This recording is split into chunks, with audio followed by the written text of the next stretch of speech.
Hi friends, welcome to our YouTube channel Education Wire. Today we are going to have a lecture on civics for the standard 7. Let's start. Chapter number 6, Directive Principles of State Policy and Fundamental Duty. I know this chapter is very difficult, but don't worry, we are going to learn it in a easy way. Okay? In the last two chapters हम लोग ने पढ़ा about the fundamental rights जो कि हमको guarantee किया है by our constitution, हमारे संविधान ने. वी ऑल्सो लर्न कि हम लोग सिटीजन्स कौन से राइट्स को एंजॉय करते हैं. हम लोग ने पढ़ा कि हमारे राइट्स को जुडिशियल प्रोटेक्शन भी है, मतलब हम लोग कोर्ट में जाके उसके अगेंस्ट लड़ भी सकते हैं बिकॉज उसको जुडिशियल प्रोटेक्शंस भी अवेलेबल है. हमको ये भी समझा कि इम्पोर्टेंस क्या होता है about the fundamental rights in our individual and the public lifes. इस बैकग्राउंड के साथ now we are going to understand about the what directive principles of state policies are. Fundamental rights क्या करते हैं? They put restriction on the power of the government. ठीक से समझो, fundamental rights क्या करते हैं? They put restriction on the power of the government. A few such restriction upon the state जो कि लिस्ट किए गए हैं नीचे. ओके, स्टेट मतलब एक राज्य, वो कभी भी डिस्क्रिमिनेट नहीं करेगा अमॉन्ग एंड बिटवीन सिटीजन्स मतलब नागरिक के बीच में on the basis of caste, religion, race, language और सेक्स. मतलब किसी जाति के ऊपर, रिलीजन के ऊपर या कौन सा भी लैंग्वेज का हो या जेंडर हो, मेल फीमेल हो, वो कभी डिस्क्रिमिनेट नहीं करेगा. एक राज्य ने कभी भी डिनाई नहीं करना चाहिए about the equality before the law and the equal protection of law. एक नागरिक को कभी डिनाई नहीं करना चाहिए इन चीज़ों के लिए. No person shall be deprive of his life मतलब क्या?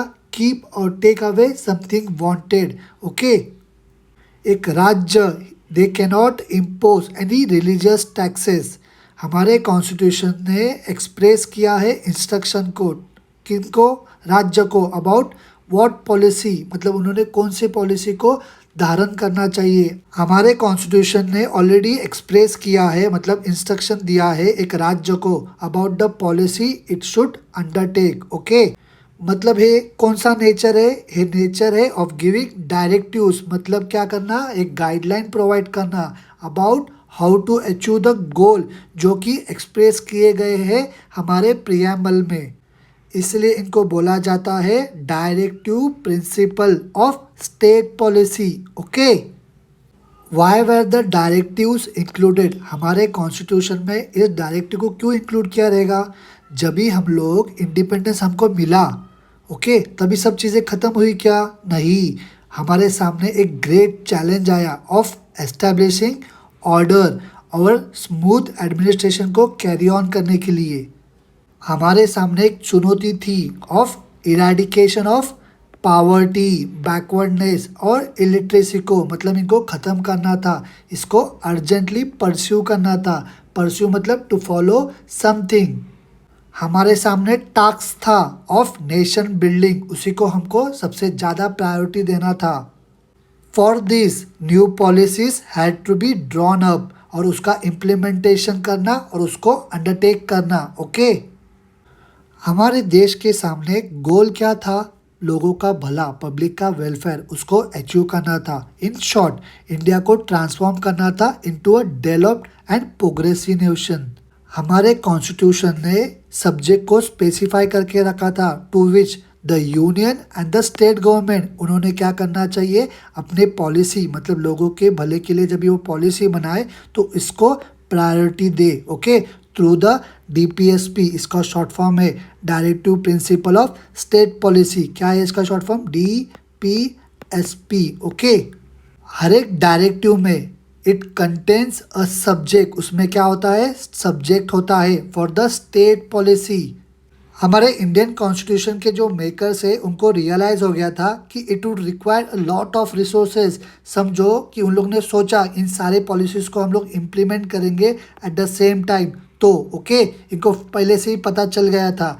यही रीज़न है that they did not make the directives, मतलब उन्होंने क्या किया? डायरेक्टिव्स को बाइंडिंग नहीं किया upon the state. Okay, like the fundamental rights. जो कॉन्स्टिट्यूशन मेकर्स है उन लोग ने क्या एक्सपेक्ट किया राज्यों से, that they should implement the policy slowly and steadily. Okay, now some important directive principle of state policy.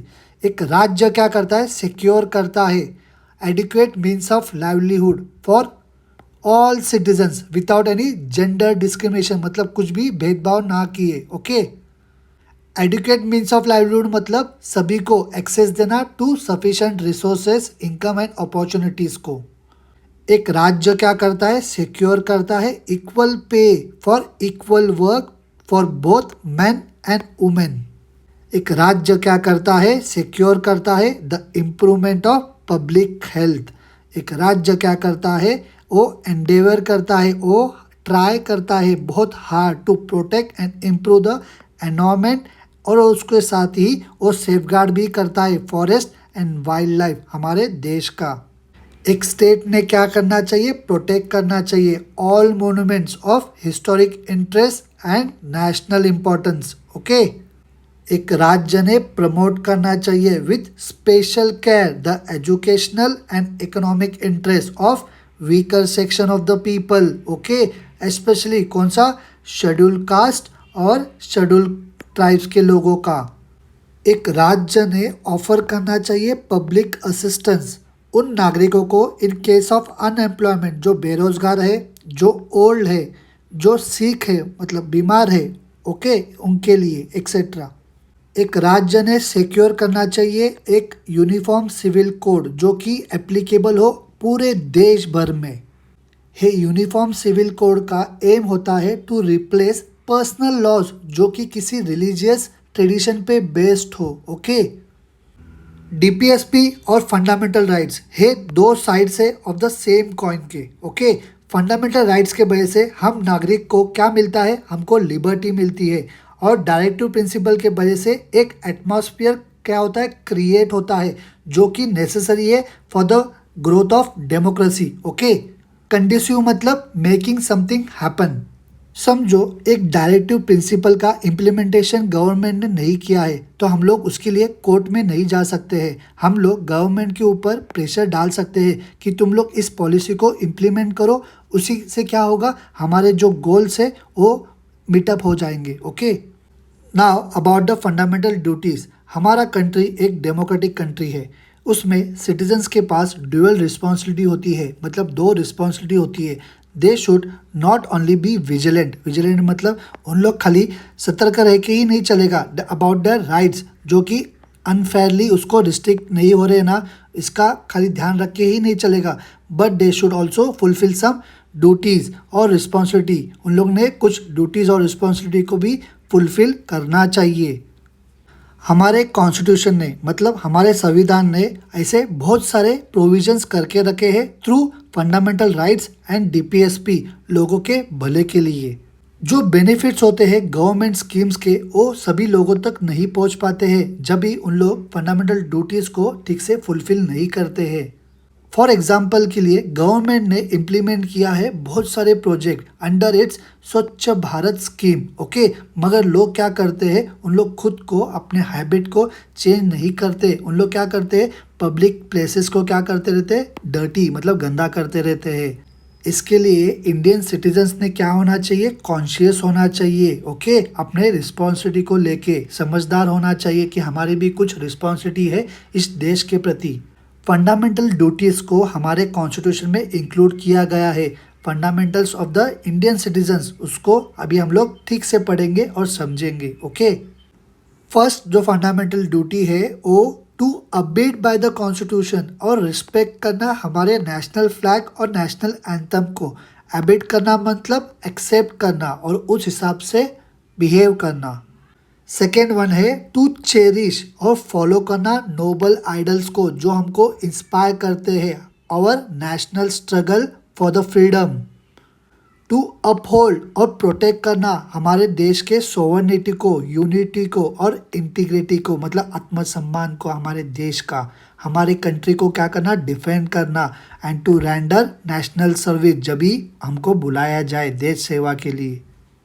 To promote harmony and the spirit of common brotherhood transcending diversities और renounce करना practice derogatory to the dignity of women, promote करना harmony मतलब brotherhood को, भाईचारे को। Okay, to value and preserve rich heritage, हमारा जो composite culture है उसको प्रोटेक्ट करना और इम्प्रूव करना जो हमारा नेचुरल एनवायरनमेंट है ना आजू बाजू में आसपास में उसको। Okay, and to have compassion for living creatures. Okay, उनके लिए भी हमारे मन में काइंडनेस होना चाहिए। ओके, हम लोग ने क्या करना चाहिए, साइंटिफिक टेम्पर को, ओके, उसको डेवलप करना चाहिए, ह्यूमैनिज्म को, ह्यूमैनिटी को डेवलप करना चाहिए, and the spirit of inquiry and reform. हम लोग ने हमारे आसपास की जो पब्लिक प्रॉपर्टी है उसको संभाल के रखना चाहिए, सेफगार्ड करना चाहिए, और हम लोग ने एब्जॉर्ब करना चाहिए वायलेंस को छोड़ देना चाहिए। Okay, we should strive toward excellence, हम लोग जो भी करते हो उसमें हम लोग ने एक्सेलेंस परफॉर्मेंस करना चाहिए in all sphere of individual and collective activity, मतलब समझो कोई किसी ग्रुप गेम हो, ग्रुप एक्टिविटी हो, उसमें भी हम लोग ने एक्सेलेंस देना चाहिए, अच्छा परफॉर्मेंस देना चाहिए। उससे क्या होगा, हमारा नेशन एक हाई लेवल पे जाता रहेगा, उसका ग्रोथ होता रहेगा। ओके, एक नए नए चीज़ वो एंडेवर कर पाएगा, अचीव कर पाएगा। ओके, हमारे देश का हर एक नागरिक, ओके, जो कि पेरेंट है और गार्डियन है, उसने क्या करना चाहिए, उसने अपॉर्चुनिटीज़ प्रोवाइड करना चाहिए एजुकेशन की टू हिज और हर चाइल्ड। ओके, और जो वर्ड होगा between the age of 6 to 14 years. Okay, ये सारे क्या है, फंडामेंटल ड्यूटीज़ है। अभी इस इमेज में आपको क्या दिखाई दे रहा है, एक लड़का वो क्या कर रहा है, स्क्रिम्बलिंग कर रहा है एक हिस्टोरिकल स्ट्रक्चर ने। आपको इसको तो प्रिजर्व कर रखना चाहिए, ना कि इसको इस तरीके से बर्बाद करके रखना चाहिए। और अभी यहाँ पे जो सेकंड इमेज है इसमें क्या दिखाया है, लेमन्स को हैंग किया है, उसके साथ चिलीज भी है। आप लोगों ने साइंटिफिक टेम्पर क्या करना चाहिए, डेवलप करना चाहिए, ये भी हमारा क्या है, फंडामेंटल ड्यूटी है। एक अभी ये जो थर्ड इमेज है इसमें क्या हो रहा है, एक आंटी गार्बेज डाल रही है रास्ते के किनारे में। ऐसा सब करना चाहिए क्या, नहीं, हम लोग क्या कर रहे हैं, हमारा ही एनवायरनमेंट खराब कर रहे हैं। ये जो फोर्थ इमेज है इसमें आपको क्या दिखाई दे रहा है कि लड़के लोग क्या कर रहे हैं, पब्लिक प्रॉपर्टी को डैमेज कर रहे हैं। हम लोग को फंडामेंटल ड्यूटीज़ में क्या बोला गया है कि हम लोग ने हमारे पब्लिक प्रॉपर्टी को सेफगार्ड करके रखना चाहिए, वायलेंस को क्या करना चाहिए, छोड़ना चाहिए, त्याग देना चाहिए। Okay, now what do you think, girls and boys between the ages 6 to 14 they have got the right to education, उनको तो फंडामेंटल ड्यूटीज़ के हिसाब से राइट टू एजुकेशन का राइट मिल गया है। All the girls and boys in this age group should be in a school, उन लोग स्कूल में होने चाहिए। Still many girls and boys are not able to go to school of because of many reasons, बहुत सारे regions के वजह से उन लोग स्कूल नहीं जा पाते। उन लोग क्या करते हैं, उन लोग अपने पेरेंट्स को रोजी रोटी कमाने में मदद करते हैं। Do you think that it is unfair to such childrens to insist that they go to the school? आप लोग क्या सोचते हो इसके बारे में, आप मुझे ज़रूर कमेंट बॉक्स में बताना। ओके, आप लोग को भी जो एजुकेशन आपके पेरेंट्स प्रोवाइड कर रहे हैं उसको वेस्ट मत कराना, do concentrate on your studies. Okay, at the beginning of the civic section हम लोग को इंट्रोड्यूस हुआ टू द गोल्स। ओके, फिर हम लोग को कैरेक्टरिस्टिक फीचर्स मालूम पड़े हमारे कॉन्स्टिट्यूशन के बारे में। ओके, फिर उसके बाद we also consider the rights, हमारे सिटीजन्स को, मतलब हम लोग को कौन से राइट्स है उसको भी हम लोगों ने कंसिडर किया। And also about the legal protections guaranteed to this right, हमारे कॉन्स्टिट्यूशन ने जो हमको राइट्स दिए हैं, लीगल प्रोटेक्शन दिया है, उसके बारे में भी हमको पता चला। Okay, now in this chapter we have understood about the DPSP, मतलब directive principle of state policy and the fundamental duties of the Indian citizens. Okay, next year okay we are going to learn about the administration of our country. Still आपको कुछ भी doubt होगा आप लोग मुझे नीचे comment करके बता सकते हो। ओके, जाते जाते इस चैनल को लाइक करना, इस वीडियो को आपके फ्रेंड्स के साथ ज़रूर शेयर करना। ओके, और इस चैनल को सब्सक्राइब करना। हम लोग मिलेंगे अगले चैप्टर के वीडियो में। Okay, bye.